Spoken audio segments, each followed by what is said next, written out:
लता मंगेशकर की दैवीय सुर और स्वर की कथाएं बीते 7 दशकों से कही और सुनी जा रही हैं। अभी कई पीढ़ियों तक ये कथाएं कही सुनी जाएंगी। हर कोई उन्हें अपने अपने ढंग से याद कर रहा है, लेकिन लता जी को मात्र एक महानतम गायिका के रूप में याद करना उनके व्यक्तित्व के साथ न्याय नहीं है। वास्तव में लता मंगेशकर स्वतंत्र भारत में महिला सशक्तिकरण की सबसे मुखर प्रतिनिधि थी। 80 वर्ष पूर्व रूढ़िवादी और गुलाम भारत में पिता की आकस्मिक मृत्यु के पश्चात एक 13 वर्षीय बच्ची ने अपनी 3 बहनों, एक भाई और विधवा मां के भरण पोषण का उत्तरदायित्व अपने कोमल कंधों पर उठा लिया था। कल्पना करिए उस बच्ची के जीवन संघर्ष और उस पर पड़ रहे मानसिक शारीरिक बोझ की। संघर्ष के उस अग्निकुंड में तपकर लता किसी अनमोल हीरे की तरह दमकी। 7 दशकों तक उनकी चमक के आसपास भी कोई नहीं पहुंच सका। भविष्य में भी ऐसी कोई संभावना नहीं है। लता जी का आत्मसम्मान और स्वाभिमान भी दृढ़ता के साथ उनके व्यक्तित्व का अभिन्न अंग बन गया था। आज भी पुरुषों के वर्चस्व वाली फिल्म इंडस्ट्री में लता जी ने लगभग 60 वर्ष पूर्व म्यूजिक कंपनीज के विरुद्ध रॉयल्टी को लेकर जंग छेड़ दी थी।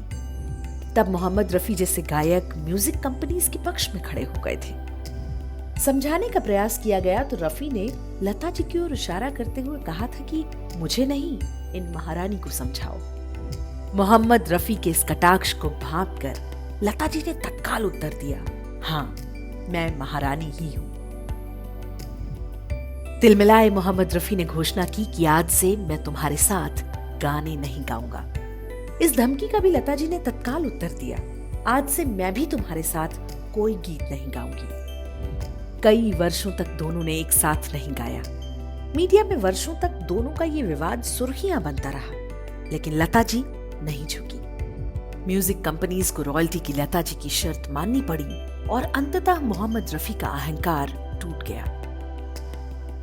लता जी सदा पारंपरिक भारतीय साड़ी, माथे पर बिंदी में रहती थी। उनकी अधिकृत जीवनी के लेखक हरीश भीमानी ने लिखा है कि Sydney opera, royal Albert hall London, Madison Square New York समेत दुनिया के अन्य अनेक प्रसिद्ध सभागारों में अपने कार्यक्रमों में भी लता जी पारंपरिक भारतीय शैली में दोनों हाथ जोड़कर नमस्ते की मुद्रा में ही दर्शकों का अभिवादन करती थी। देश और दुनिया के प्रतिष्ठित व्यक्तित्वों से भेंट के दौरान भी अपनी इस पारंपरिक भारतीय अभिवादन शैली में लता जी ने कभी कोई परिवर्तन नहीं किया। हाथ मिलाकर हाय हेलो करने वाली अभिवादन शैली को उन्होंने आजीवन स्वयं से दूर रखा।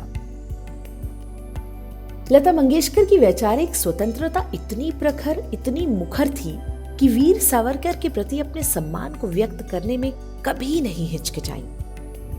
जबकि उन्हें पता था कि कांग्रेस की सरकारें किस तरह सावरकर के विचारों ही नहीं बल्कि उनकी स्मृतियों का भी दमन करने को उतारू थी। हर विरोध के आगे लता चट्टान की तरह डिग रही।